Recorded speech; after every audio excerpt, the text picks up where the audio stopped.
Hi kids! Let's find answers to the why, what, when, and how! Let's find the answer! Why does my mom always tell me to brush my teeth twice a day?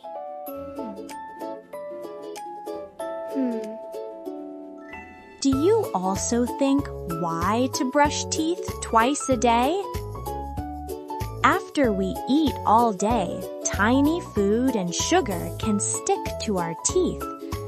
So we brush at night to clean off all that food and sugar. While we sleep, tiny yucky germs can grow in our mouth. So we brush again in the morning to remove those germs and bad breath. That's why we brush 2 times a day to keep our teeth clean and strong. Education Fun Station. Fun Station. Education Fun Station. Welcome little friends.